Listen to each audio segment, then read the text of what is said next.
YouTubers and all my friends living down under in Australia. Well, I got a nice little hidden article here for you guys that I found poking around and not minding my own business. And look what I found.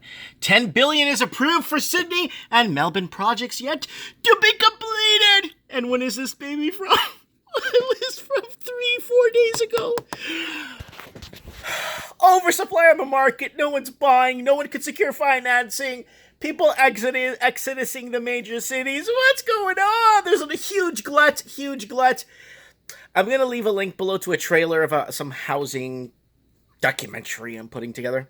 Look at it. You'll see the link at the end of the video, okay? Look at what I said about the housing from 2015 and 2016, what I predicted. Anyways, thank you for that gentleman that's been saving and archiving backing up my videos. For me, that means a lot to me. And he sent me some clips. I was so happy to see that. Anyways, so it's by Suli Tan, and it's from March 13. Nearly half of the apartments approved for construction in Melbourne, and about a third of apartments approved for Sydney at the height of the housing boom in 2014 and 2015, potentially worth close to 10 billion. So remember this. Remember that, okay? Close to 10 billion have not been completed or have stalled. Woo! What is going on? So much money tied up. This is an opportunity of a lifetime. Motivated seller. An analysis by the Australian Financial Review, Cordell CoreLogic data showed about 21 out of about 36,000 approved apartments in Melbourne worth about 6.5 billion. Not pesos, this is dollars. Over the last 2 years have been categorized as deferred or possible, but have not firmed up to go ahead. In Sydney, just over 10,000 of the 26,000 units with an end value of about 3 billion are on the same boat. While the housing boom has delivered a record number of approvals, particularly of apartments, to satisfy a throng of investors, many projects have not gone ahead as a result of weak sales caused by the credit crunch. Delayed or slow planning, site flips, and in some cases, developers are over-leveraging on projects. Credit crunch. Sounds like crispy crunch. Something you want to sink your teeth into, right? No, you don't. You don't want to get into this. And if you're in it right now and you over-leverage and you use your home as the ATM machine, I've been calling it an ATM machine for like a decade now. Keep using that leverage you have in your home. Keep using that equity. Come on, use it up. Yeah, you see this is a 2-bedroom right here, right there in Sydney. It's on the Home Shopping Network. Right? Sell that for $1 million. Yeah, people buy it, and people line up to buy it, and people would go out and auction this crap off. Data from the construction information provider BCI Australia confirmed the pattern in Sydney and Melbourne, adding that the act was only to state where almost all approvals in 2015 were much fewer than New South Wales and Victoria proceeded to construction. Like Sydney and Melbourne, Queensland approval to construct record is also weak, with 2/3 projects approved by 2015 either abandoned or deferred. The few in Western Australia have all stalled, BCI says.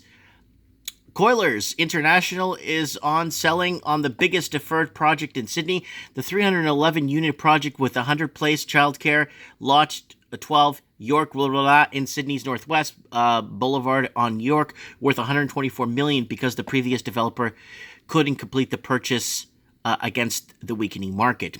Stock overhang. Selling agent Gilliam said that the credit tightening correction has been too severe.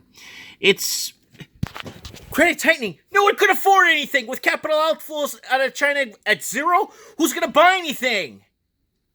Give me a break. It's almost a perfect storm to counter the housing market way up. There has been a lot of regulatory changes by now. Having realized the job has been done, it's time to put normality back into the system, he said. Hold on a second. You know what? I already made a video of this about 2 weeks ago. If Australia lowers the rates to 0%, they still can't fix this. So here it is here. The address is there, and what's been, this is approved and still not complete from 2014, 2015. It's still possible to have a stock overhang on sites and don't have enough sales for construction, with these sales likely to come back after the federal election. So what? Are they hoping that, oh, if you vote me in, guess what I'm going to do? I'm going to scrap all this crap that's holding people from buying. Yeah, move the rates to zero and see where you're going to be a year from now. Keep kicking that damn can down the road and see what happens. EY Real Estate Advisory Services, Luke, confirmed that we're increasing number in distressed developers and projects, which could lead to a shortage of homes in 5 years. Good. You know what? I need someone to make an article, because I have an article up here that I put up of how many people have left the major cities. Let's do an article on that, and let's find out how many people have left these cities. You know what I'm saying? To find out what's going on when it comes to oversupply. I'd like to know. With 100,000 plus vacant properties in Sydney, I beg to differ that things are what they're saying here. With fewer foreign buyers, hallelujah, they said something right here. Pre-sales are much harder to achieve. A developer who may have sold 10 apartments off a plan per month may now have sold 1 per month. Other major projects which are not yet to be complete in Sydney include JQZ's 88 and Leonard's, okay, this is nobody cares.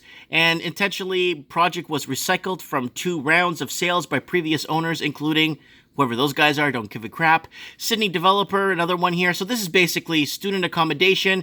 Yes, bring in those students to come from overseas to spend their parents' hard-earned money to spend in your cities. I want to know what you guys think about this. The overglut on the market. Supply and demand. If you don't buy now, you're not going to own anything. Guys, take a look at my videos around here. Watch that. Watch the trailer for my new housing crisis documentary I'm making.